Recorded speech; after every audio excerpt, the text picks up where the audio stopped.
Part थे वो हमने कंप्लीट कर लिए थे। एक सेकेंड में स्क्रीन शेयर कर देती हूँ आप लोगों को।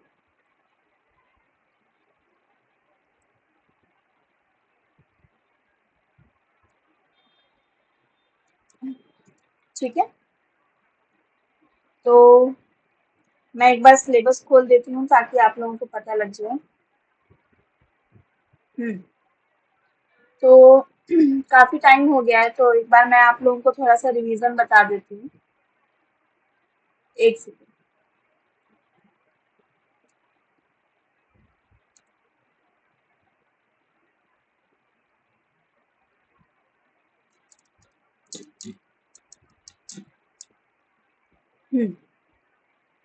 तो हमारे 3 पॉइंट्स कंप्लीट हो गए थे। पहला हमारा आईसीटी सामान्य संक्षिप्तियां और शब्दावलियां, तो जिसमें हम लोगों ने कई सारे फुल फॉर्म्स वगैरह भी देखे थे। ठीक है। दूसरा हमारा इंटरनेट, इंट्रानेट, ईमेल, श्रव्य दृश्य कॉन्फ्रेंसिंग की मूलभूत बातें इत्यादि हम लोगों ने देखी थी कि इंटरनेट क्या होता है, इंटरनेट के टाइप्स क्या होते हैं, इंट्रानेट क्या होता है ना, कैन, मैन, वैन, ये सारी चीजें क्या होती हैं। ईमेल एड्रेस भी हमने देखा था, डीसीसी क्या है, सीसी क्या है ना, ये सारी चीजें देखी थी। उसके बाद हमने ऑडियो और वीडियो कॉन्फ्रेंसिंग क्या चीजें होती हैं उनको भी हमने देखा था। तीसरे पॉइंट में था हमारा digital initiatives in higher education, उच्च शिक्षा में डिजिटल पहलें, जिसके अंतर्गत जो भी हमारी हायर एजुकेशन से रिलेटेड जो भी डिजिटल संस्थाएं चलाई जा रही हैं उनके विषय में हम लोगों ने देखा था। यहाँ पे कई सारी चीजें थी, जैसे ICSSR था, है ना, और भी चीजें थी। अब एक पॉइंट इसका बचा हुआ था, आईसीटी एंड गवर्नेंस और सुशासन। ठीक है, ये एक लास्ट पॉइंट इसका बचा हुआ था, तो इसको आज हम देख करके इसे कंप्लीट कर देंगे। तो अभी तक जो ये आपको 1, 2 और 3 टॉपिक्स पढ़ाए गए हैं, इनसे रिलेटेड किसी का कोई प्रश्न है या कुछ ना समझ में आया हो, या नोट्स वगैरह अगर आप बना रहे हो आपको नहीं समझ में आ रहा कि हमें कैसे क्या करना है, किसी का कोई प्रश्न है?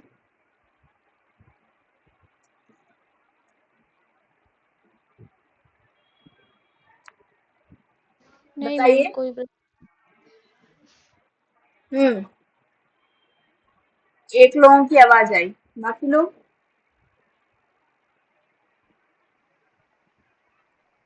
नहीं दीदी। जी मैम।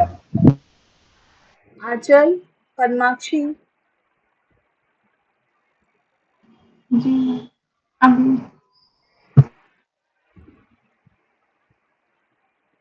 ठीक है, तो आप लोगों ने मुझे टीचिंग एप्टीट्यूड का भी नोट्स नहीं दिया है और आईसीटी का भी नहीं दिया है।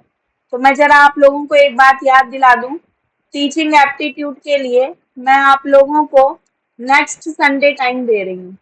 ठीक है, नेक्स्ट संडे कितनी तारीख को है, कोई बताएगा मेरे को? 8। 8 तारीख को। तो 8 तारीख तक सभी का मेरे पास नोट्स आ जाना चाहिए। ठीक है, टीचिंग एप्टीट्यूड का भी और आईसीटी का भी, वरना मैं क्लास लेना ही बंद कर दूंगी। ठीक है, क्योंकि यदि आप नोट्स नहीं बना रहे हैं तो आपका कोई मतलब नहीं बनता है क्लास लेने का।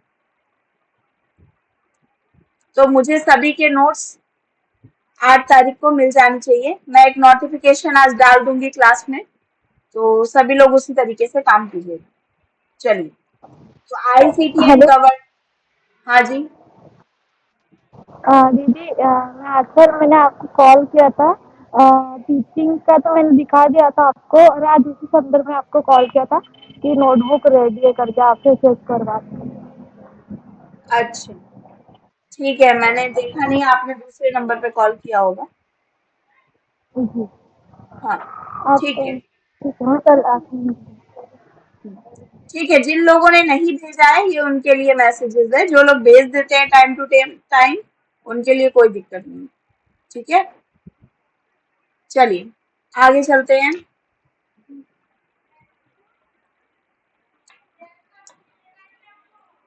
तो आईसीटी एंड गवर्नेंस क्या है? तो इसमें सबसे पहला पॉइंट देखते हैं हम। हाँ, बोल रहा है आईसीटी कार्यों को सरल बनाने, सरकारी प्रक्रियाओं को अधिक कुशल बनाने में मदद करता है। ठीक है, आईसीटी का फुल फॉर्म क्या है? इंफॉर्मेशन इंफॉर्मेशन का कम्युनिकेशन कम्युनिकेशन एंड टेक्नोलॉजी। ठीक है, तो ये क्या करता है? आपके कार्यों को सरल बनाता है। ठीक है, अब जैसे आप कोई चीज देखिए, बाई चांस यदि आपको कोई एक किताब, एक सेकेंड रुकिएगा, एक सेकेंड।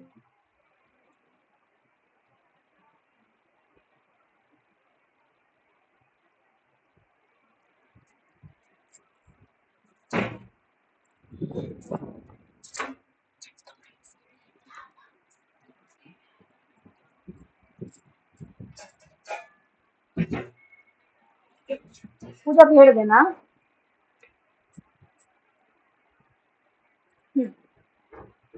सॉरी।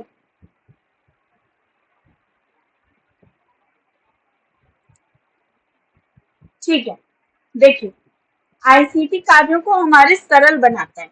किस तरीके से? जैसे जब भी हमें पहले कुछ भी हमें ढूंढना होता था, तो हमें एग्जैक्ट वहां पे हमें फिजिकली वहां जा करके उस जगह को सर्च करना पड़ता था। लेकिन अभी ऐसा नहीं है। अभी हमारे पास टेक्नोलॉजी है, तो हम ऑनलाइन बैठे बैठे यहाँ से दूर तक पैसे भी भेज सकते हैं, चीजें भी भेज सकते हैं, पार्सल कर सकते हैं, हर चीज कर सकते हैं मिनटों में। आप यदि किसी व्यक्ति को पहले पत्र आदि भेजा जाता था, तो वो 1 सप्ताह 2 महीने ऐसे पहुंचता था। अभी हम लोग ईमेल पे टाइप करते हैं और फटाक से उसके पास पहुंच जाता है ना? तो ये टेक्नोलॉजी क्या है? हमारे कार्यों को सरल बनाती है। ठीक है, ये नॉर्मली चीजें हैं। तो ठीक है, आगे देखते हैं। आगे कह रहे हैं ये सरकारी सेवाओं के वितरण को और अधिक प्रभावी बनाता है। मतलब जो गवर्नमेंट सर्विसेज हैं, ठीक है, अब आपको पहले क्या होता था, अगर आपको कोई एफआईआर दर्ज करवानी है, तो आपको पुलिस स्टेशन जाना पड़ता था। लेकिन अब ऐसा नहीं है, आप ऑनलाइन भी एफआईआर करा सकते हैं, है ना? तो ये अधिक आपको मोर इफेक्टिव बनाता है चीजों को लेकर के। फिर आगे कहते हैं भारत में ई गवर्नेंस सरकार में कंप्यूटरीकरण से लगातार विकसित हुआ है और नागरिक केंद्रितता, सेवा अभिविन्यास और पारदर्शिता को बढ़ा देने वाली पहल के लिए विभाग गया है। पारदर्शिता से क्या तात्पर्य है? मतलब आपका जो भी है, ट्रांसपेरेंसी है, मतलब जो जो भी सरकार रखी जा रही है या जो भी जीएसटी वगैरह जो भी लगाया जा रहा है, उसमें पारदर्शिता है, कोई उसमें छुपा हुआ चीजें नहीं है। ठीक है, आगे कह रहे हैं ई गवर्नेंस में अवधारणाओं में शामिल है। अब ई गवर्नेंस में क्या क्या शामिल है? तो सबसे पहले है एमआईएस। एमआईएस क्या है? तो मैनेजमेंट इंफॉर्मेशन सिस्टम। ये क्या है? इसको हिंदी में बोलते हैं प्रबंधन सूचना प्रणाली। ठीक है, तो कह रहे हैं किसी संगठन के भीतर प्रबंध किए निर्णयों का प्रबंधन और समर्थन करने के लिए कंप्यूटर और अन्य बुद्धिमान उपकरणों के माध्यम से सूचना का प्रसंस्करण। दूसरा कहते हैं डीएसएस। डीएसएस मतलब डिसीजन सपोर्ट सिस्टम। ये क्या है? तो निर्णय समर्थन प्रणाली। ठीक है, मतलब जो आपके लिए डिसीजंस लेती हो ऐसी प्रणाली। तो ये क्या है? तो सरकारों में विकास योजना और उत्तरदायी प्रशासन, जैसे कि उत्तर प्रदेश के लिए उसके कारण वर्तमान समय पर ई सरकार अवधारणाओं की उत्पत्ति। ठीक है, तो यह आपकी किसके अंतर्गत आती है? डीएसएस के अंतर्गत। और आपके जो निर्णय और प्रबंधन समर्थन की जानकारी है वो किसके अंतर्गत आती है? तो मैनेजमेंट के अंतर्गत। ठीक है, तो इसको थोड़ा सा ध्यान रखिएगा। आगे चलते हैं। थर्ड पॉइंट है, एक सेकेंड, हाँ, इसी का थर्ड पॉइंट है ब्रिजिंग द डिजिटल डिवाइडेड। यहाँ पे डिजिटल डिवाइड को बांटना, जो भी डिजिटल्स हैं उनको उनके आधार पे डिवाइड करना। ठीक है, चौथा क्या है? तो social and financial inclusion through ICT. ICT के माध्यम से सामाजिक और वित्तीय समावेशन। ठीक है, और पांचवा है रीचिंग द अनरीच्ड, जो मतलब हमारे लिए अगम्य है, वहां तक पहुंचना। ये सारी चीजें आपकी क्या हैं? तो ये आपकी ई गवर्नेंस की अवधारणाएं हैं, यानी कि कॉन्सेप्ट हैं। किसके? ई गवर्नेंस के। अब देखिए, इसमें सबसे पहले आता है आपका डिजिटल इंडिया। डिजिटल इंडिया क्या है? तो भारत को डिजिटल रूप से सशक्त समाज और ज्ञान अर्थव्यवस्था में बदलना। ठीक है। दूसरा क्या है? तो आईसीटी अर्थव्यवस्था, रोजगार और उत्पादकता की वृद्धि में सकारात्मक योगदान देना। ठीक है। मतलब उसको ऐसा बनाना कि जो हमारा रोजगार है या हमारी अर्थ इकोनॉमी है, उसके वृद्धि में, यानी कि उसकी ग्रोथ में पॉजिटिव हमको रिस्पॉन्स मिले, है ना, सकारात्मक मिले। आगे कह रहे हैं, डिजिटल के द्वारा 3 प्रमुख दृष्टि क्षेत्र पर केंद्रित की गई है। कौन से 3 प्रमुख पर दृष्टि डाली गई है? तो सबसे पहला है डिजिटल इंफ्रास्ट्रक्चर, यानी कि डिजिटल का जो स्ट्रक्चर है उस पे। दूसरा डाला गया है गवर्नेंस एंड सर्विसेज, यानी कि जो भी गवर्नेंस की सर्विसेज चल रही हैं या जो भी सेवाएं मतलब आम जनता के लिए हैं, वो सारी चीजों पे डाला गया है। तीसरा किस पे डाला गया है? तो डिजिटल एम्पावरमेंट ऑफ सिटीजन, जो नागरिक है उनके लिए डिजिटलाइजेशन। आप देखते होंगे पहले राशन आदि मिलता था, उसमें पहले आप जाते थे, वहां साइन करते थे, आपको राशन मिल जाता था। लेकिन अब वहां पर भी डिजिटल हो गया है। डिजिटल किस तरीके से हो गया है? आप वहां जाओगे, थंब प्रिंट लगाओगे, आदि फॉर्मेलिटीज पूरी करोगे, तब आपको मिलेगा। ठीक है। और इसी को ही एक्सप्लेन किया है यहाँ पर। ठीक है। अब देखिए, डिजिटल इंफ्रास्ट्रक्चर जो है as a core utility to every citizen, यानी कि प्रत्येक नागरिक के लिए एक प्रमुख उपयोगिता के रूप में डिजिटल क्या है। ठीक है। तो यहाँ पे आपको मिलता है उच्च स्पीड इंटरनेट की उपलब्धता। आप देखते ही हो कैसे आज से अगर 3 साल पहले भी, आप 4 साल पहले आप देखोगे तो हमारे पास 3G चलता था, है ना। और अब आज देख लीजिए हम लोग 5G चला रहे हैं, है ना। 3G या 2G, मैंने तो जब फर्स्ट फोन लिया था तो मेरा 2G चलता था, है ना। तो कितनी जल्दी डिजिटलाइजेशन हो रहा है, ये भी थोड़ा सा मतलब वो हुआ है। दूसरा कह रहा है गंभीर डिजिटल पहचान का पालन, जो प्रत्येक नागरिकों के लिए अद्वितीय, आजीवन, ऑनलाइन और प्रमाणिक है। तीसरा कह रहा है मोबाइल फोन और बैंक डिजिटल और वित्तीय क्षेत्र में नागरिक भागीदारी को सक्षम करने वाला खाता।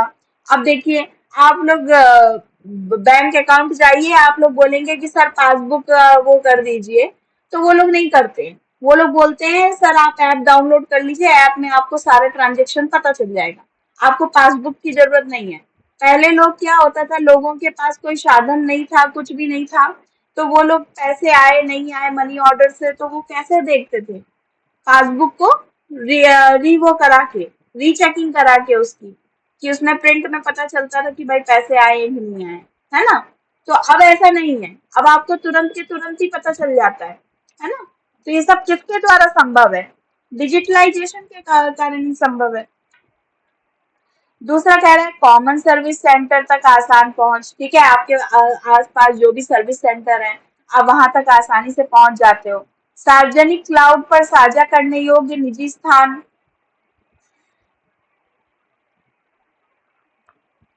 जो सार्वजनिक क्लाउड है उस पर आप कोई भी अपना निजी स्थान बना सकते हैं, पर्सनल कर सकते हैं आप उसको। सुरक्षित और संरक्षित साइबर स्पेस, ये भी आपका इसी के अंतर्गत आता है। दूसरा पॉइंट क्या था आपका? Governance and services. Governance and services किस पे? ऑन डिमांड, मांग पर। ठीक है, आपने आम जनता ने जो मांगा है गवर्नेंस से, उसके आधार पे। तो इसमें पहला पॉइंट है विभाग या अधिकार क्षेत्र में निर्बाध रूप से एकीकृत सेवाएं। दूसरा है ऑनलाइन और मोबाइल प्लेटफॉर्म से वास्तविक समय में सेवाओं की उपलब्धता। ठीक है। तीसरा है सभी नागरिक अधिकार पोर्टेबल होना और क्लाउड पर उपलब्ध होना। चौथा है वित्तीय लेन देन को इलेक्ट्रॉनिक और कैशलेस बनाना। ये देखिए, ये क्या है? आप आजकल देख रहे होंगे, पहले क्या था, पहले घरों में जो मीटर लगते थे उसमें एक व्यक्ति आता था, स्कैन करता था और आपको बिल की पर्ची पहुंचा देता था। और आपको उस बिल को जा करके वहां पे सर्विस काउंटर पे जमा कराना होता था। लेकिन अब ऐसा नहीं है। अब पता है कैसे मीटर्स आ रहे हैं, घरों के बिजली के मीटर्स। अब रिचार्ज वाले मीटर्स आ रहे हैं। अगर आपने 2,000 रुपए का रिचार्ज किया तो 2,000 रुपए जब तक रहेंगे तब तक आपके घर में बिजली रहेगी, और 2,000 रुपए खत्म तो बिजली भी खत्म। अब ऐसे वाले मीटर्स आ रहे हैं, ठीक है। उन्हें इलेक्ट्रॉनिक मीटर्स बोलते हैं। आगे देखिए। हाँ, और दूसरी बात ये, जो आपका कैश आदि है, मतलब आप जो पेमेंट आदि करते हैं, वो भी आपका कैसा हो रहा है, कैशलेस बनाया जा रहा है। आप नॉर्मली एक स्कैनर से स्कैन करते हो और पैसे ट्रांसफर हो जाते हैं, है ना। लास्ट पॉइंट क्या है, निर्णय समर्थन प्रणालियों और विकास के लिए भूस्थानिक सूचना प्रणाली जैसे कि GIS का लाभ उठाना, ठीक है। आगे कह रहे हैं, तीसरा पॉइंट है हमारा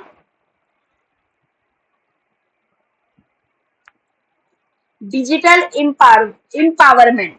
क्या है, डिजिटल इम्पावरमेंट ऑफ सिटीजन्स, नागरिकों का डिजिटल सशक्तिकरण। इसमें कह रहे हैं कि सार्वभौमिक डिजिटल साक्षरता, सार्वभौमिक रूप से सुलभ और डिजिटल संसाधन, ठीक है। दूसरा कह रहे हैं कि भारतीय भाषाओं में डिजिटल संसाधन और सेवाएं उपलब्ध। आप देखते हो नॉर्मली आपको हर लैंग्वेज में सर्चमेंट मिल जाता है, चाहे वो मराठी हो, चाहे वो हिंदी हो, चाहे इंग्लिश हो, चाहे संस्कृत हो, कोई भी हो। आगे कह रहे हैं सहभागी शासन के लिए सहयोगात्मक डिजिटल प्लेटफॉर्म। लास्ट है नागरिकों का भौतिक रूप से सरकार जमा करने की आवश्यकता नहीं है, यानी कि दस्तावेज और प्रमाण पत्र, ठीक है। तो ये आदि सारा आपका किसके अंदर आता है, डिजिटल इम्पावरमेंट ऑफ सिटीजन, ठीक है, नागरिकों का जो अधिकार है। आगे कह रहे हैं, ये जो प्रोग्राम है, जो प्रोग्राम ये डिजिटल वाला चलाया गया है, ये कब लॉन्च हुआ था, तो ये कार्यक्रम प्रधानमंत्री मोदी द्वारा उक्त दिनांक यानी कि 1 जुलाई 2015 को शुरू हुआ था। तो यदि आपको कोई प्रश्न करता है डिजिटल इंडिया कब शुरू हुआ था, तो कब शुरू हुआ था, बताएंगे आप, बताइए। 1 जुलाई 2015। 1 जुलाई 2015। आपको डेट भले ही ना याद रहे, लेकिन आपको सन याद रखना है, क्योंकि कई बार ऐसा प्रश्न आता है कि एक साइड चीजों को देके और एक साइड सन दे करके प्रश्न पूछ देता है, ठीक है। तो आपको सन याद रखना है।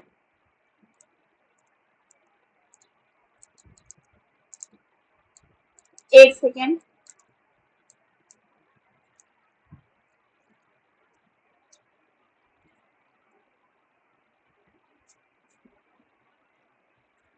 हाँ, अब देखिए इसी के अंदर इट हैज 9 पिलर्स।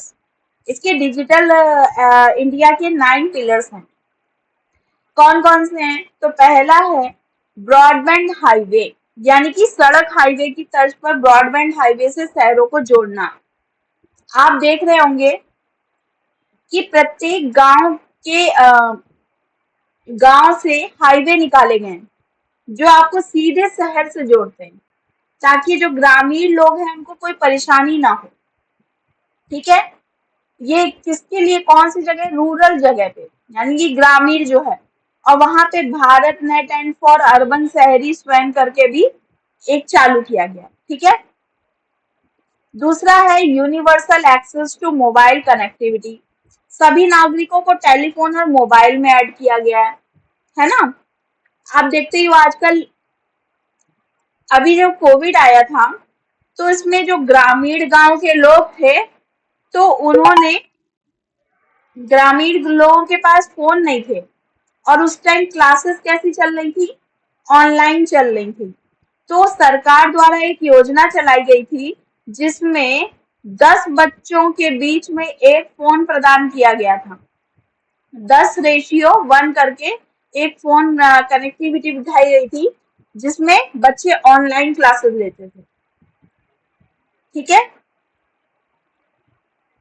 तीसरा पॉइंट है public internet access to program, सरकारी इंटरनेट सुविधाओं तक पहुंच प्रदान की गई इसकी, ठीक है। चौथा है e governance reforming government through technology यानी कि प्रौद्योगिकी द्वारा शासन में सुधार किया गया। पांचवा है ई क्रांति। ठीक है, ई क्रांति क्या है? तो इलेक्ट्रॉनिक डिलीवरी ऑफ सर्विस यानी कि जो इलेक्ट्रॉनिक सेवाएं हैं उनका भी वितरण किया गया। ठीक है, इंफॉर्मेशन फॉर ऑल यानी कि सभी को जानकारियां भी उपलब्ध कराई गई। सातवां है इलेक्ट्रॉनिक मैन्युफैक्चरिंग यानी कि इलेक्ट्रॉनिक उत्पादों के लिए कल पुर्जों के आयात को शून्य करना।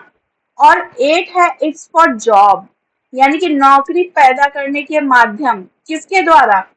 सूचना प्रौद्योगिकी के द्वारा। 9th है अर्ली हार्वेस्ट प्रोग्राम यानी कि जल्द परिणाम देने वाले कार्यक्रम। ऐसे भी कुछ छोटे छोटे कार्यक्रम वहां पर चलाए गए। अब देखिए प्रगति, प्रगति से प्रश्न आए हैं, बहुत बार प्रश्न आए हैं। तो प्रगति क्या है? तो प्रगति का फुल फॉर्म है proactive governance and timely implementation platform. ये फुल फॉर्म है। ठीक है, ये क्या है? तो एक बहुउद्देशीय और मल्टी मॉडल मंच है। ठीक है, इस मंच का उद्देश्य आम आदमी की शिकायतों का समाधान करना है। जो आम जनता है उसका समाधान करना है। ठीक है, इसका फुल फॉर्म याद रखिएगा, proactive governance and timely implementation. आगे कह रहे हैं साथ ही भारत सरकार के महत्वपूर्ण कार्यक्रमों और परियोजनाओं के साथ साथ राज्य सरकारों द्वारा चिन्हित परियोजनाओं की निगरानी और समीक्षा करना। आगे कह रहे हैं प्रगति मंच विशिष्ट रूप से 3 नवीनतम तकनीकों का बंडल करता है। कौन कौन से? तो डिजिटल डाटा मैनेजमेंट, दूसरा वीडियो कॉन्फ्रेंसिंग, तीसरा जियोस्पैटिकल टेक्नोलॉजी यानी कि भूस्थानिक प्रौद्योगिकी। ये 3 चीजों का मंचन करता है। ठीक है, आगे कह रहे हैं ये त्रिस्तरीय प्रणाली है, त्रिस्तरीय प्रणाली है और पीएम केंद्र सरकार के सचिव और राज्यों के मुख्य सचिव द्वारा इसका संचालन होता है। नेक्स्ट कह रहे हैं इस प्रणाली को राष्ट्रीय सूचना विज्ञान केंद्र यानी कि एनआईसी की मदद से पीएमओ टीम द्वारा इन हाउस डिजाइन किया गया है। ठीक है, इसको डिजाइन किसके द्वारा किया है? पीएमओ टीम के द्वारा, एनआईसी ने। ठीक है, बस इतना ही देखने वाला है। अब बोल रहे हैं कि एनआईसी द्वारा, तो एनआईसी क्या है? तो एनआईसी है नेशनल इंफॉर्मेटिक्स सेंटर। क्या है?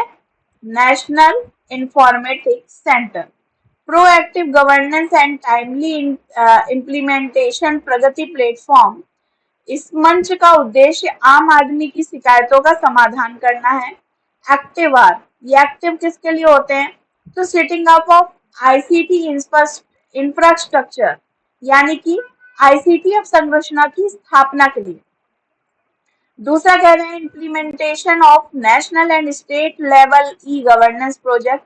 ठीक है, तीसरा है प्रोडक्ट एंड सर्विसेज। चौथा है consultancy of the government department. पांचवा है रिसर्च एंड डेवलपमेंट और छठा है कैपेसिटी बिल्डिंग। ठीक है, आपकी क्षमता निर्माण करना। अब देखिए एनआईसी के अंतर्गत आप देखेंगे ना, तो आपका जैसे परिवहन, ई हॉस्पिटल, ई काउंसलिंग, ई ऑफिस, जीवन प्रमाण और ई कोर्ट, ये सारी चीजें आती हैं। मतलब जितनी भी इलेक्ट्रिकली हैं, ऑनलाइन है। अब इसकी देखिए पहले इसकी इनिशिएटिव क्या क्या है? तो like government e procurement system यानी कि जीई पैनिक। ठीक है, पीएनआईसी ऑफिस मैनेजमेंट सॉफ्टवेयर यानी कि e office, hospital management system यानी कि e hospital, government financial accounting information system यानी कि ई लेखा। ये सारी चीजें किसके अंतर्गत आती हैं? निक के अंतर्गत।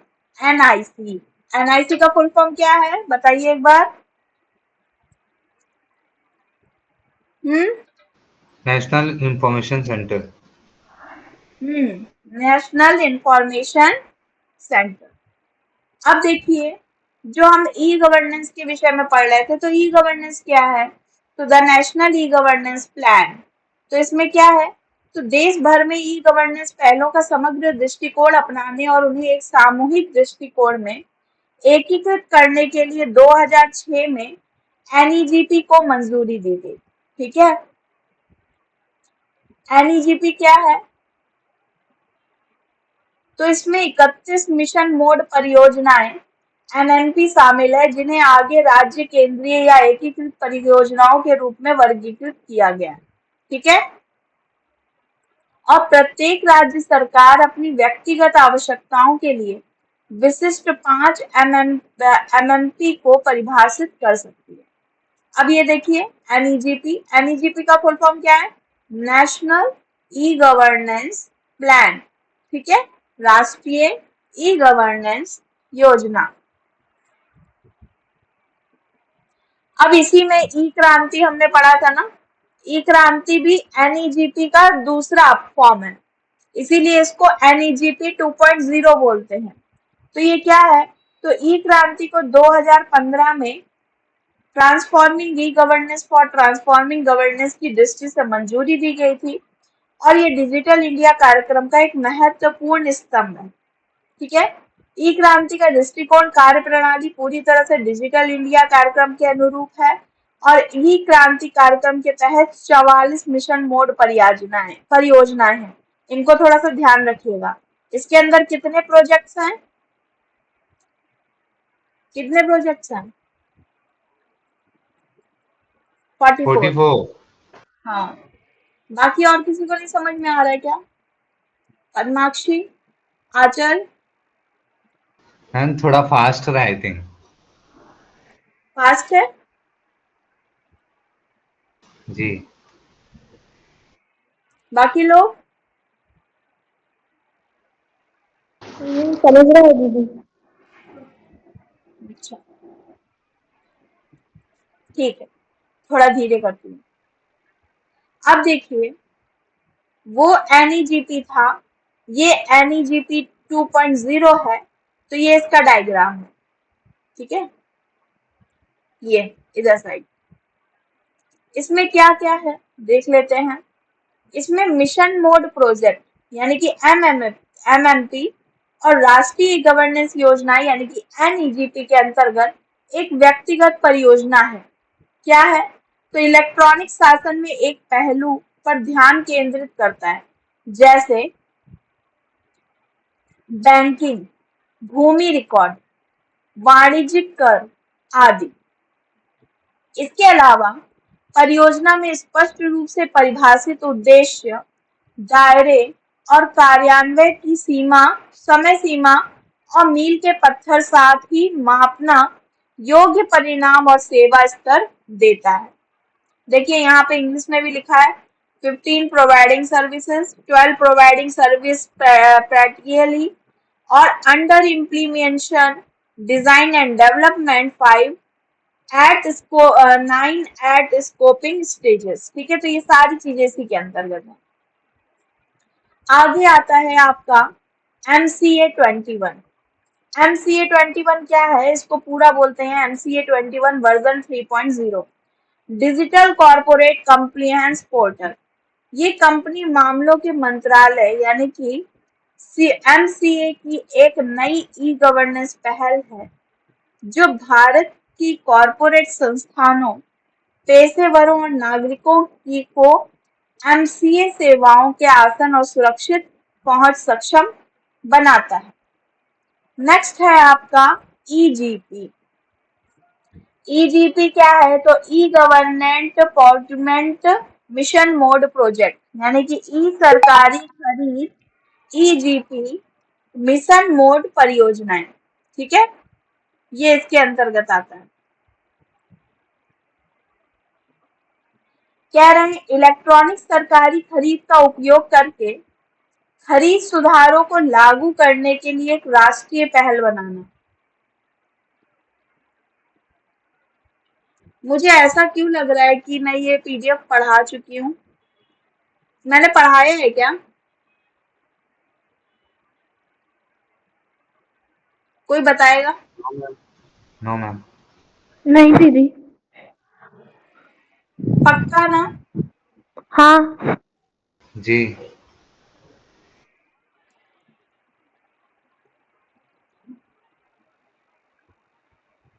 मैम, आपको एक सब याद है इसलिए हो सकता है आपको ऐसा लग रहा हो।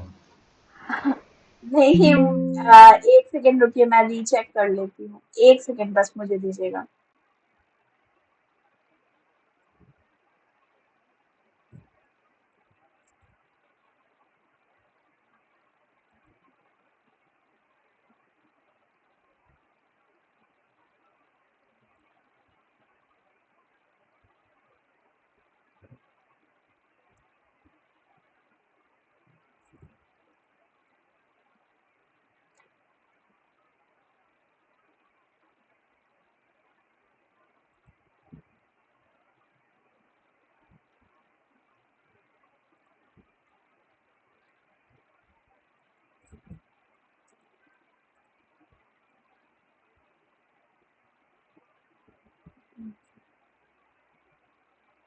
ठीक है, नहीं पढ़ाया है। ऐसा मुझे लग रहा था बार बार कि मैंने शायद ये पढ़ा दी है वीडियो।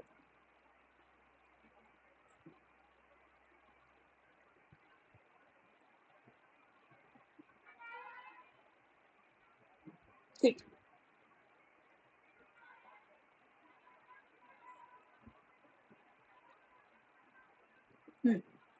चलिए, तो हमारा ईजीपी क्या है? इलेक्ट्रॉनिक सरकारी खरीद का उपयोग करके खरीद सुधारों को लागू करने के लिए एक राष्ट्रीय पहल बनाना। दूसरा है सभी क्षेत्रों में सार्वजनिक खरीद को अधिक पारदर्शी और कुशल बनाना।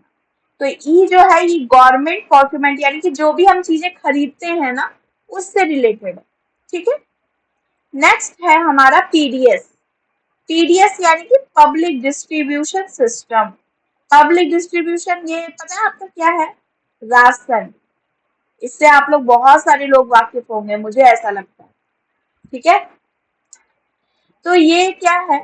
तो ये आवंटन और उपयोग रिपोर्टिंग सहित आपूर्ति श्रृंखला प्रबंधन, यानी कि जो येलो कार्ड से नीचे वाले होते हैं उनके लिए एक डिस्ट्रीब्यूशन होता है, अनाज डिस्ट्रीब्यूशन, जिसमें आपको 2 रुपए गेहूं, 4 रुपए चावल, 5 रुपए चीनी ऐसे मिलता है।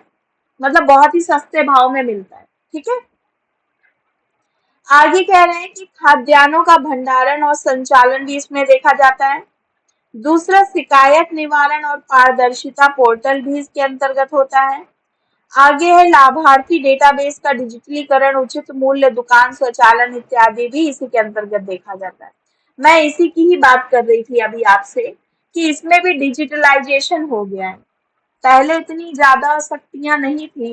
पहले लोग अपना कार्ड दूसरे व्यक्ति को भी दे देते थे, तो साल साल भर दूसरा, एक किसी और के कार्ड पे दूसरा व्यक्ति खा रहा होता है, ऐसा होता था। पर अब ऐसा नहीं है। अब क्या है? जिसका कार्ड है वही जाएगा, उसी का ही थंब लगेगा और उसी को ही अनाज मिलेगा। और दूसरा एक और चीज इसमें अभी ऐड की गई है, अभी हाल ही में, मुझे यूपी का पता है, मुझे और किसी कंट्री स्टेट का नहीं पता। यूपी में अभी एक और हाल में ही इसमें ऐड किया गया है कि जितने भी आपके लोग में पर्सन हैं, मतलब हर हाउस में यदि 4 लोग हैं तो चारों का थंब लगना चाहिए। अगर चारों में से कोई एक भी बाहर है और उसका थंब नहीं लगता है तो उसका राशन आना बंद हो जाएगा। ऐसा भी है। ठीक है। तो ये अभी ऐड हुआ है हाल ही में। आगे देखते हैं ई डिस्ट्रिक्ट्स, ई जिले। ई जिले क्या है? वे वास्तव में सरकार के फ्रंट एंड हैं। ठीक है। फ्रंट एंड मतलब जहां अधिकांश सरकार से उपभोक्ता या जी टू सी बातचीत होती है, यानी कि government to consumer. G to C का मतलब क्या है? Government to consumer. ठीक है।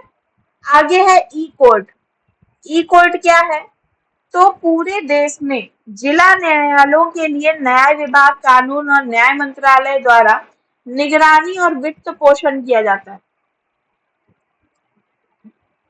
ठीक है। इसमें आप निगरानी भी रख सकते हो। GI cloud initiative Meghraj. Meghraj क्या है? मेघराज से प्रश्न बन चुका है पहले। ठीक है। मेघराज क्या है? तो क्लाउड कंप्यूटिंग के लाभों का उपयोग और दोहन करना सरकार में क्लाउड के प्रसार को सुनिश्चित करने के लिए शासन तंत्र सहित विभिन्न घटकों को लागू करना ही मेघराज है। ठीक है। दूसरा आता है सर्वोत्तम। सर्वोत्तम क्या है? तो दो शब्दों का समायोजन यानी कि सेवा और उत्तम। ठीक है, सेवा और उत्तम। इसका अर्थ है सेवा उत्कृष्टता, सेवा के विचार पर जोर देना। देश में सार्वजनिक सेवा वितरण की गुणवत्ता में सुधार के उद्देश्य के एक मूल्यांकन सुधार मॉडल विकसित किया गया है। ये प्रशासन और नियंत्रण से लेकर सेवा और सक्षमता तक सरकार के भीतर मानसिकता में बदलाव का एक प्रतीक है। ठीक है। दूसरा है एनपीसीआई। एनपीसीआई क्या है? तो national payment corporation of India, भारतीय राष्ट्रीय भुगतान निगम, भारत में सभी खुदरा भुगतान प्रणालियों के लिए एक छत्र संगठन है। ठीक है। खुदरा भुगतान क्या होता है? यानी कि रिटेल पेमेंट्स। ठीक है। फिर इसके बाद कह रहे हैं आरबीआई यानी कि भारतीय बैंक संघ, आईबीए के मार्गदर्शन और समर्थन से ये स्थापित होती है। और इसे कब स्थापित किया गया? तो दिसंबर 2000। इनकॉर्पोरेटेड कब किया गया इसको? दिसंबर 2008 में। इसके सर्विसेज ऑफर्ड में क्या क्या है? तो अंतर बैंक एटीएम लेन देन को बदलना, चेक क्लियरिंग, 24/7/365 यानी कि तत्काल भुगतान सेवा, स्वचालित क्लियरिंग हाउस, इलेक्ट्रॉनिक लाभ अंतरण और घरेलू कार्ड भुगतान नेटवर्क का नाम जैसे कि रूपे, है ना, रूपे आप लोगों ने नाम सुना होगा। ठीक है। चलिए आगे high value payment. High value payment के लिए हम क्या क्या यूज करते हैं? तो व्यवस्थित रूप से महत्वपूर्ण भुगतान प्रणालियों यानी कि SIPS ऐसी भुगतान प्रणालियां हैं जिनकी विशेषता ये है कि इन प्रणालियों की विफलता संभावित रूप से पूरी अर्थव्यवस्था के संचालन को खतरे में डाल सकती है। ये देखिए SIPS का फुल फॉर्म याद कर लीजिएगा। क्या है? Systematically important payment system. ठीक है, थोड़ा सा देख लीजिएगा। आगे है दूसरा है आरटीजीएस। आरटीजीएस क्या है? तो रियल टाइम ग्रॉस सेटलमेंट। ठीक है। रियल टाइम ग्रॉस सेटलमेंट क्या होता है? तो इसी में ही आपका एसएस भी आ जाता है। एसएसएस मतलब सिस्टम सिक्योरिटी सेटलमेंट सिस्टम। ठीक है।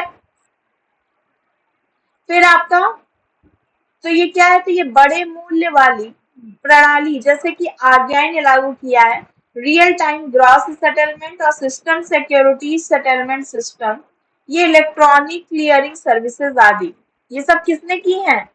आरबीआई ने की है, ये ध्यान रखिएगा। ठीक है। किसने की है?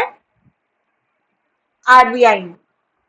अब कह रहे हैं आरटीजीएस यानी कि real time gross settlement system क्या है? तो एक धन हस्तांतरण तंत्र जहां धन का हस्तांतरण एक बैंक दूसरे बैंक में वास्तविक समय पर सकल आधार पर होता है, उसे रियल टाइम ग्रॉस सेटलमेंट बोलते हैं। यानी कि मैंने इस बैंक से तुरंत मैंने किसी और के बैंक में तुरंत पैसा भेजा, ये आपका रियल सेटलमेंट है। ठीक है।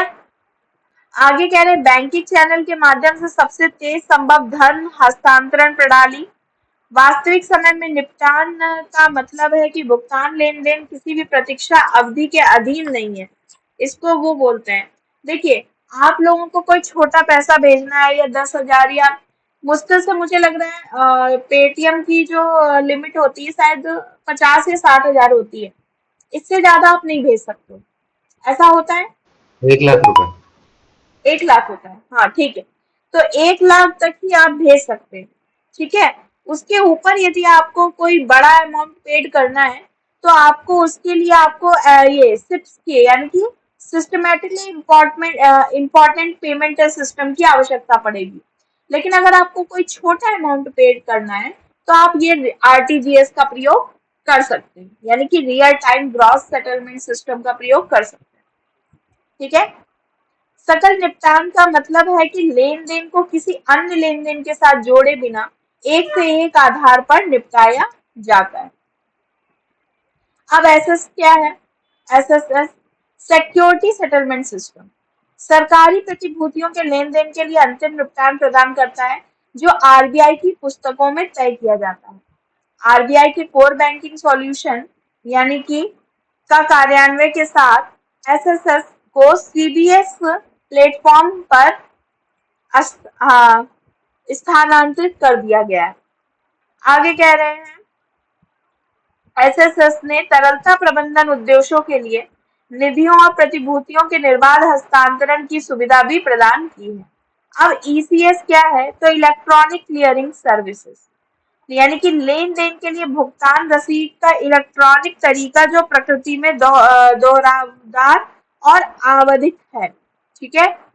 आगे कह रहे हैं कि संस्थानों द्वारा लाभांश, ब्याज, वेतन, पेंशन के वितरण, टेलीफोन, बिजली, पानी, बकाया उपकरण आदि संग्रह आदि की बड़ी मात्रा में राशि का भुगतान करने के लिए उपयोग किया जाता है। ये क्या होता है?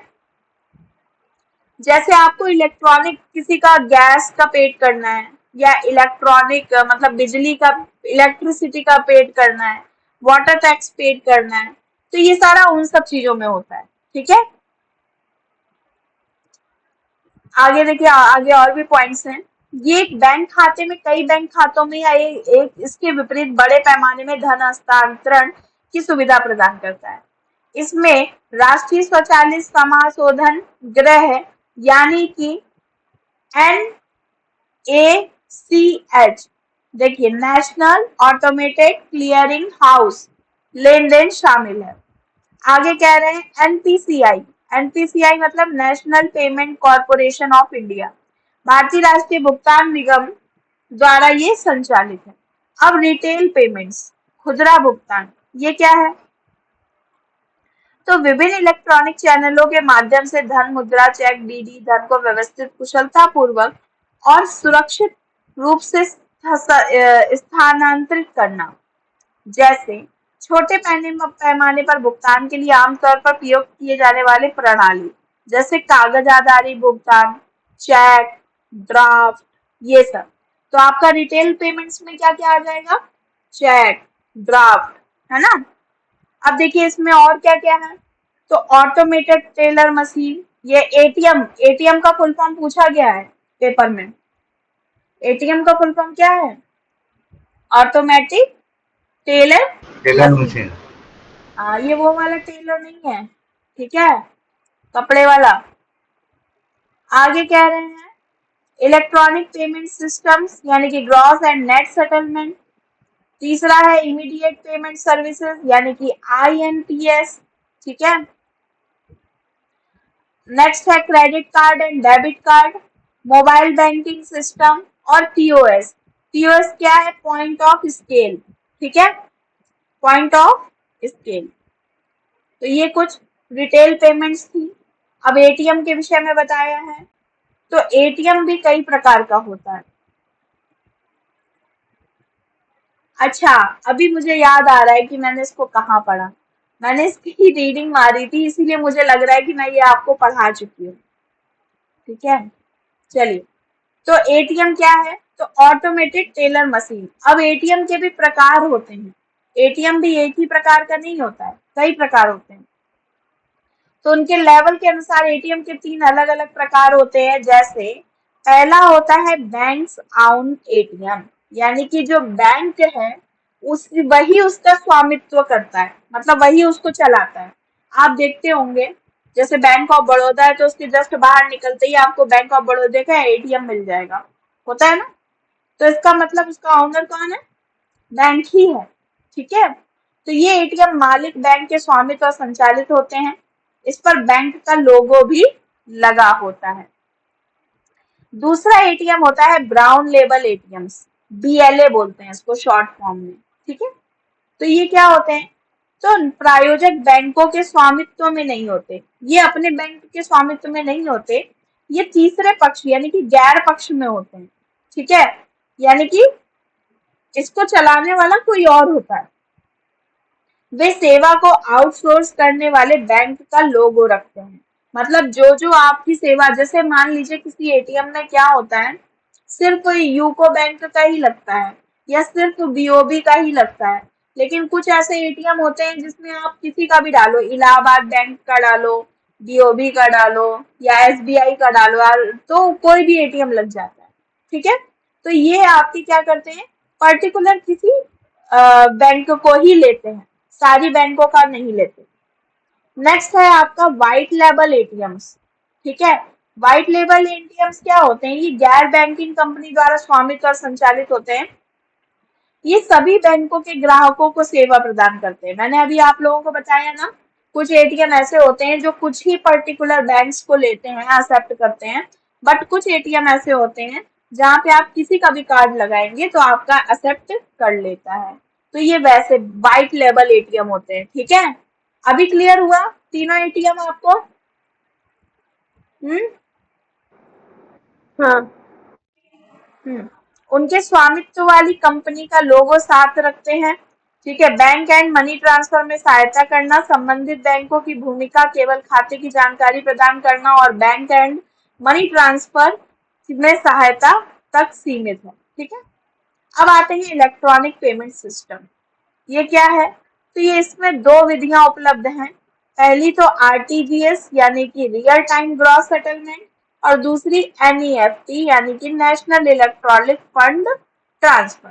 ठीक है, अब एनएफटी क्या है, एनएफटी भारत में सबसे प्रमुख इलेक्ट्रॉनिक फंड ट्रांसफर प्रणालियों में से एक है। कोई न्यूनतम या अधिकतम फंड ट्रांसफर इसमें सीमा नहीं है। बिना बैंक खाते वाले व्यक्ति भी इस सुविधा का उपयोग कर सकते हैं। लेन देन को बेच क्या है, बैंकों होगा यहाँ पे, बेंचो लिख दिया। लेन देन को बैंकों में संसाधित निपटान किया जाता है, इसलिए ये वास्तविक समझ में नहीं आता है।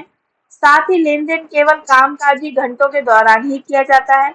वर्तमान में अधिकांश इंटरबैंक मोबाइल फंड ट्रांसफर लेन देन को एनईएफटी प्रणाली माध्यम से प्रसारित किया जाता है। अभी आपका नेक्स्ट आता है आईएमपीएस यानी कि इमीडिएट पेमेंट सर्विस। ये आपकी कब आई थी, तो इसका शुभारंभ हुआ था 22 नवंबर 2010।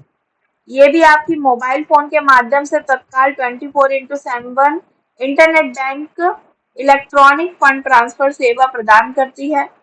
नेक्स्ट कह रहे हैं इसमें मोबाइल इंटरनेट और एटीएम के जरिए किया जाता है।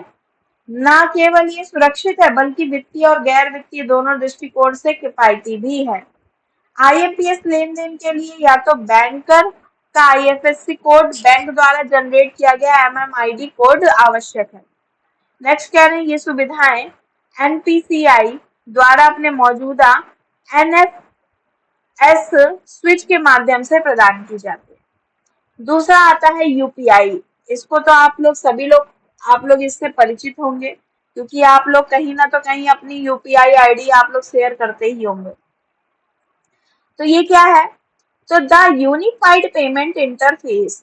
ठीक है, ये कैशलेस प्रणाली उपयोग करके धन के तत्काल हस्तांतरण में सहायता के लिए एनपीसीआई और आरबीआई द्वारा एक नई प्रणाली विकसित की गई है।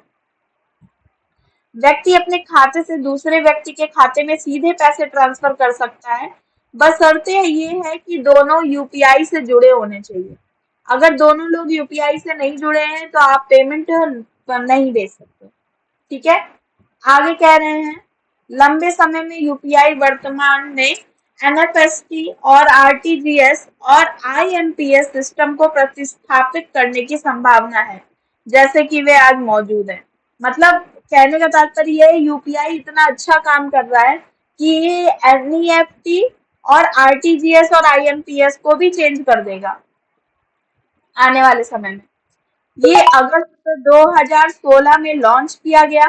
वर्तमान में इसके 35 से अधिक सदस्य बैंक हैं। ठीक है, यूपीआई से कितने लोग कनेक्ट हैं, कितने बैंक कनेक्टेड हैं, 35 कनेक्टेड। हाँ, ठीक है। इस सेवा का उपयोग करने के लिए ग्राहकों के पास यूपीआई सक्षम ऐप, एक बैंक खाता और एक पंजीकृत मोबाइल नंबर होना चाहिए। दूसरा आता है भीम। भीम क्या है, तो भारत इंटरफेस फॉर मनी। ये सरकार द्वारा लॉन्च किया गया एंड्रॉयड स्मार्टफोन एप्लीकेशन है। ये वर्तमान में मास्टर कार्ड और वीजा जैसी निजी कार्ड कंपनियों द्वारा लिया जाने वाला शुल्क समाप्त कर देता है।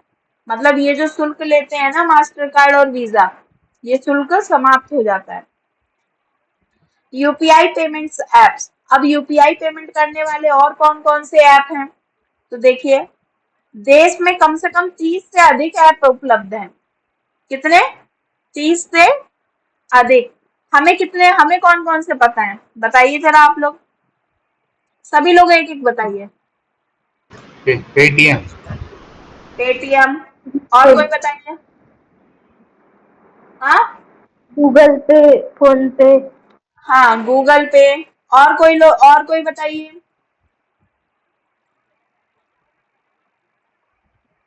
हम्म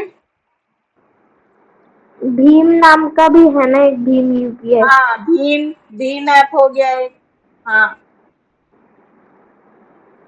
और फोन पे भी बोला था किसी ने, है ना? फोन पे। और बताइए, हमें 4 भी नहीं पता है अच्छे से। और टोटल कितने ऐप हैं? 30। सर्च करके आइएगा, ये सभी का होमवर्क है। सभी लोग लिख लो कि कौन कौन से यूपीआई के माध्यम से पेमेंट लेते हैं। 30 ऐप लिख करके लाने हैं। ये होमवर्क है, मैं कल चेक करूंगी।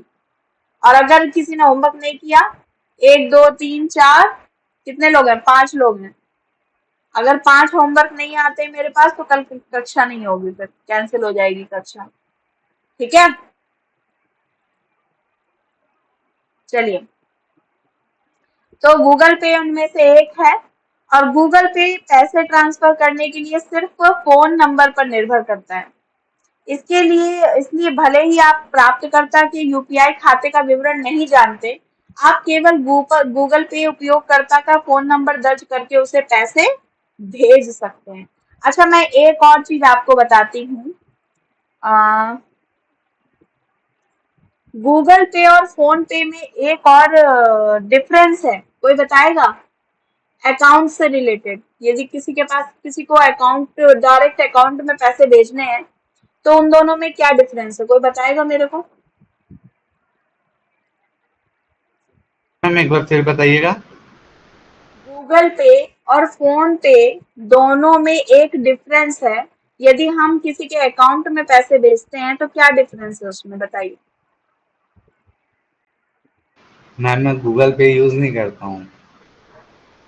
ठीक है, और कोई?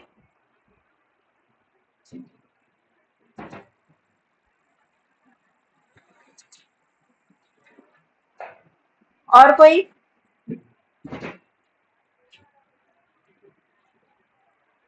निधि? नहीं मैम, नहीं पता है। अच्छा, चलिए मैं ही बता देती हूँ। गूगल पे में यदि आप डायरेक्ट किसी के फोन में, सॉरी, अकाउंट में पेमेंट करते हैं तो उसमें आपको आईएफएससी कोड की जरूरत पड़ती है। ठीक है, पर फोन पे में आपको आईएफएससी कोड की जरूरत नहीं पड़ती। सिर्फ और सिर्फ आपका अकाउंट नंबर डाल के भी आप पैसे ट्रांसफर कर सकते हैं। ठीक है, ये दोनों में एक डिफरेंस है। चलिए, आगे नेक्स्ट पॉइंट है इसमें पेटीएम पेमेंट। ऑप्शनल होता है फोन पे में। नहीं, ऑप्शनल, ऑप्शनल होता है। जरूरत नहीं होता है मैम उसका। हाँ, वही, जरूरत नहीं होता है वहां पर। आप बिना आईएफएससी कोड के भी भेज सकते हैं, पर गूगल पे में ऐसा नहीं होता है। वहां आपको आईएफएससी कोड की जरूरत पड़ती है। ठीक है, ओके। क्लियर है सभी को? ठीक है, आगे चलते हैं। नेक्स्ट पॉइंट है, पेटीएम के विपरीत यह एक डिजिटल वॉलेट नहीं है, इसलिए आप गूगल पे में पैसा जमा नहीं कर पाते। ठीक है, चलिए आगे चलते हैं। बीबीपीएस। बीबीपीएस क्या है? तो Bharat bill payment system, Bharat bill भुगतान प्रणाली। विचार ये है कि पूरे देश के लिए एक इंटर ऑपरेबल बिल भुगतान नेटवर्क का उपयोग करके कहीं से भी किसी भी प्रकार के बिल का भुगतान किया जाए।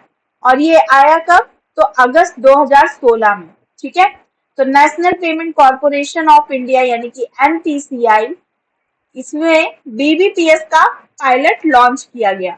ठीक है, इसमें एक तरफ बिलर्स और दूसरी तरफ बैंक ग्राहकों को उनके सेवा प्रदाताओं के माध्यम से केंद्रीय मंच पर लाना शामिल था। सेवा प्रदाताओं को भारत बिल भुगतान परिचालन इकाई यानी कि बीबीपीओ यूएस कहा जाता है। ठीक है, इसका फुल फॉर्म ये सब याद कर लीजिएगा, आईसीटी के फुल फॉर्म से ही पूछे जाते हैं। क्या है? Bharat bill payment operating units. आगे कह रहे हैं केंद्रीय प्लेटफॉर्म को Bharat bill payment central unit यानी कि बीबीपीसीयू कहा जाता है, अर्थात Bharat bill payment central unit. अब आगे कह रहे हैं एनपीसीआई केंद्रीय इकाई के माध्यम से संसाधित लेन देन के समाशोधन और निपटान का आयोजन करता है। तो ये आपका बीबीपीएस का कंप्लीट होता है। नेक्स्ट इसमें एक और पॉइंट दिए हुए हैं, राजनीतिक व्यापार इकाई में यदि देखा जाए तो एनपीसीआई जो है वो इकाई केंद्रीय इकाइयों को रणनीतिक व्यापार इकाई यानी कि उसके रूप में चलाने में आरबीआई से अंतिम प्राधिकरण प्राप्त हुआ है। एनपीसीआई सभी प्रतिभागियों के लिए तकनीकी और व्यावसायिक आवश्यकताओं के लिए व्यावसायिक मानकों, नियमों और प्रक्रियाओं के लिए भी स्थापित करने के लिए जिम्मेदार होते हैं। वर्तमान में एनपीसीआई के माध्यम से केवल 5 श्रेणियों की उपयोगिता बिलों की अनुमति दी जाती है। पहला पावर, दूसरा टेलीफोन, तीसरा डीटीएच, चौथा वाटर और पांचवा गैस। ठीक है, तो ये एनपीसीआई के द्वारा दी जाती है। आधार पे, आधार पे क्या है? तो उपभोक्ताओं को बिना किसी भौतिक भुगतान साधन के भुगतान करने की सुविधा देता है। ये एंड्रॉयड प्लेटफॉर्म पर चलता है और इसे व्यापारियों द्वारा इंस्टॉल किया जाता है। ठीक है, आगे कह रहे हैं व्यापारियों के मोबाइल फोन को आधार बायोमेट्रिक रीडर का लिंक करना होता है और भुगतान करने के लिए उपभोक्ताओं को सिर्फ अपना आधार नंबर दर्ज करना होता है। इसमें फिंगर प्रिंट लेन देन का पासवर्ड होता है और ग्राहक का सबसे पहले अपने बैंक खाते को अपने आधार से लिंक करना होता है। अब Bharat QR code, QR code क्या है? तो एक मशीन पठनीय मैट्रिक्स है जिसे आप भुगतान करने के लिए अपने स्मार्टफोन से स्कैन कर सकते हैं और सरकार ने एक सामान्य क्यूआर कोड समाधान प्रदान करने के लिए भारत क्यूआर कोड लॉन्च किया जो भुगतान नेटवर्क में इंटरऑपरेबल होगा। ठीक है, आप लोग इन सब चीजों से परिचित हैं तो इसलिए मैं ज्यादा जोर नहीं डाल रही हूँ उस पर। आगे है आरबीआई के निर्देशों के तहत एनपीसीआई वीजा, मास्टर कार्ड और अमेरिकन एक्सप्रेस द्वारा संयुक्त राष्ट्र में विकसित किया गया है। ये मास्टर कार्ड वीजा रूपे प्लेटफॉर्म के लिए एक सामान्य इंटरफेस के रूप में काम करता है और आधार सक्षम भुगतान और एकीकृत भुगतान इंटरफेस यानी कि यूपीआई के लिए स्वीकृति भी देता है। ये डिजिटल भुगतान के लिए कार्ड स्वीपिंग मशीनों का उपयोग करने की आवश्यकता को भी समाप्त कर देता है। कौन समाप्त कर देता है? आधार पे। ठीक है, दूसरा है डिजिटल वॉलेट। डिजिटल वॉलेट क्या है? तो इलेक्ट्रॉनिक उपकरण जो किसी व्यक्ति को इलेक्ट्रॉनिक लेन देन करने की अनुमति देता है। इसमें कंप्यूटर से ऑनलाइन सामान खरीदना, किसी स्टोर पर कुछ खरीदने के लिए स्मार्टफोन का उपयोग करना भी शामिल रहता है। किसी व्यक्ति के बैंक खाते को भी डिजिटल वॉलेट से भी जोड़ा जा सकता है। अब आगे यहाँ पे है अधिकांश बैंकों के पास अपने स्वयं के ई वॉलेट होते हैं और कुछ निजी कंपनियां भी अपनी ई वॉलेट्स रखती हैं। तो ई वॉलेट्स क्या क्या है? तो पेटीएम रखता है जैसे कि फ्री चार्ज, मोबिक्विक, ऑक्सीजन और एम रूपी, एयरटेल मनी, जियो मनी और इट्स कैश। इसके अलावा सेट्रस पे, वोडाफोन, एम पेसा, स्पीड पे, ये सारी चीजें। ठीक है, इसी के अंतर्गत इसी के एग्जाम्पल्स हैं। फिर 99 सर्विसेज, ये क्या है? तो ये एनपीसीआई द्वारा भुगतान सेवा सुरक्षा की गई है जिसके अंतर्गत क्या होता है? इसमें अनस्ट्रक्चर्ड सप्लीमेंट्री सर्विसेज आती हैं। ठीक है, इसमें यूएसएसडी का भी काम होता है। ठीक है, यूएसएसडी चैनल का काम करता है इसमें। और जब आप एक नंबर डायल करते हैं जो स्टार से शुरू होता है और हैश पर समाप्त होता है, जो आप यूएसएसडी का उपयोग कर सकते हैं। ठीक है, मतलब स्टार से स्टार्ट करते हैं और हैश पे जाके उसका एंड करते हैं। यहाँ पे ये देखिए दिया हुआ है जैसे स्टार 99 हैश सेवा 2014 में प्रधानमंत्री जनधन योजना PMJDY के हिस्से के रूप में राष्ट्र को समर्पित की गई थी। अब देखिए ये भी फुल फॉर्म पूछा गया परीक्षा में। पीएमजेडीवाई का फुल फॉर्म क्या है? तो प्रधानमंत्री जन धन योजना। ठीक है, आगे कह रहे हैं यूएसएसडी वर्तमान में कम आय वाले ग्राहकों तक मोबाइल वित्तीय सेवाएं पहुंचाने के लिए सबसे अधिक उपलब्ध संचार तकनीकी है, जो मोबाइल भुगतान प्लेटफॉर्म के बीच संचार के लिए प्राथमिक तंत्र है। इसका उपयोग ग्राहकों और उनके मोबाइल भुगतान प्लेटफॉर्म के बीच में संचार के लिए एक प्राथमिक तंत्र के रूप में किया जाता है। इसमें बंगाल देश में बी कैश शामिल है, कंबोडिया में विंग और पाकिस्तान में आसान पैसा, तंजानिया में टीको, एम पैसा जिम्बाब्वे में और इको कैश। ठीक है, अब आधार कार्ड। आपका आधार कार्ड, आप सभी लोग आधार कार्ड से परिचित होंगे। ये स्कीम आपकी कब आई थी? 2013 में। ये डिजिटल इंडिया का प्रमुख एक कार्यक्रम था जिसमें देश में प्रत्येक नागरिक को एक एक संख्या वाला विशिष्ट रूप से पहचान प्रदान किया गया था। डिजिलॉकर डिजिलॉकर आपका कब आया था? तो 2015 में आया था। ठीक है, एक सेकेंड रुकिएगा।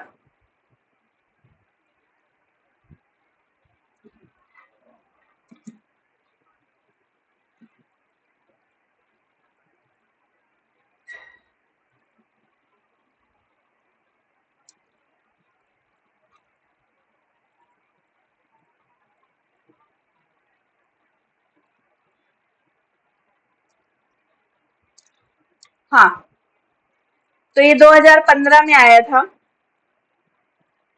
आवाज आ रही है ना मेरी? जी। हाँ दीदी। डिजी लॉकर क्या है? तो ये कागज रहित शासन को उद्देश्य में रखकर कार्यक्रम शुरू किया गया था जिसके अंतर्गत प्रमाण पत्र आदि संरक्षित किए जाते हैं। अब ये डिजिटल साक्षरता अभियान यानी कि दिशा दिशा से भी प्रश्न आए हुए हैं। इसे राष्ट्रीय डिजिटल साक्षरता मिशन भी कहा जाता है। ये योजना 52 लाख लोगों को आईसीटी प्रशिक्षण देता है जिसमें आंगनवाड़ी, आशा कर्मचारी, अधिकृत राशन वितरक भी शामिल है। उमंग उमंग क्या है? तो unified mobile application for new age governance. ये कब आया था? तो ये 2015-17 दो लिखा है, इसको जरा चेक करिएगा कब आया था। ये भारत में मोबाइल शासन को गति देने के लिए ये योजना शुरू की गई थी जिसके द्वारा कोई केंद्र और राज्य सरकार की 162 सेवाओं का लाभ उठा सकते हैं। नेक्स्ट है असेंबली इंडियन का कंपेनियन मोबाइल ऐप। इसे सुगम में भारत अभियान के नाम से जानते हैं। ये दिव्यांग लोगों के लिए चलाया गया था बृहद कार्यक्रम है जो अपने आत्मनिर्भर जीवन के हर आयाम के लिए समान अवसर प्रदान करता है। आगे कह रहे हैं ये योजना दिव्यांगों को एक निर्मित वातावरण, यातायात और सूचना प्रौद्योगिकी प्रदान करती है। इसके बाद नेक्स्ट है mygovernment.in। ये पोर्टल ऑनलाइन चर्चा के द्वारा शासन में नागरिकों की सहभागिता हेतु कार्य करता है। ये पोर्टल विभिन्न तरह की प्रतियोगिताओं का आयोजन करता है, पुरस्कार भी प्रदान करता है। ई साइन फ्रेमवर्क ये क्या है? तो ये योजना आधार कार्ड से प्रमाणित होने के बाद किसी भी दस्तावेज पर डिजिटल हस्ताक्षर करने की सहायता आपको देती है। ठीक है, आगे स्वच्छ भारत मिशन मोबाइल ऐप। ये कब आया था? तो ये 2014 में आया था। ये नागरिकों तथा संगठनों को स्वच्छता हेतु जानकारी देती है। नेक्स्ट है नेशनल स्कॉलरशिप पोर्टल। ये योजना छात्रवृत्ति प्रक्रियाओं को सरल बनाने के लिए बनाया गया है। सरकारी छात्रवृत्ति निमित्त समस्त प्रक्रियाओं को एक ही पोर्टल पर किया जा सकता है। आगे है ई हॉस्पिटल आपको पता ही है, अस्पताल संबंधी सुविधाओं की जानकारी हेतु योजना। भारत नेट ये योजना के अंतर्गत 2,50,000 ग्राम पंचायतों तक अधिक गति तक इंटरनेट की सुविधा पहुंचाई जाएगी।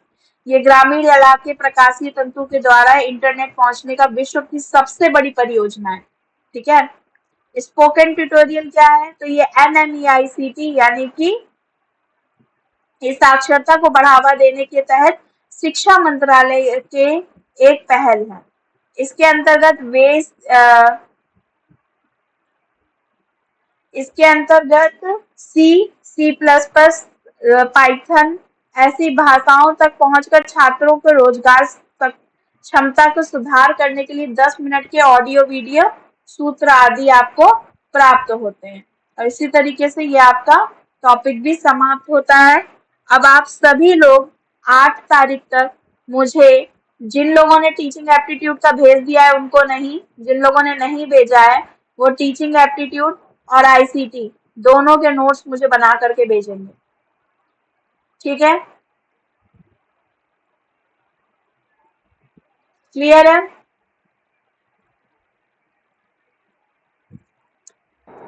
हाँ दीदी। किसी का कोई ओके। प्रश्न?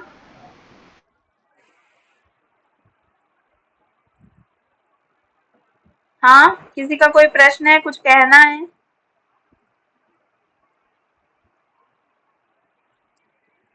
मैम टीचिंग एप्टीट्यूड्स के पीडीएफ्स अवेलेबल है ना हमारे ग्रुप में ही?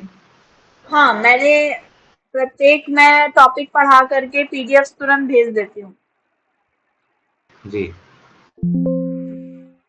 किसी का कोई क्वेश्चन है तो पूछ लीजिए। पद्माक्षी, आंचल, निधि,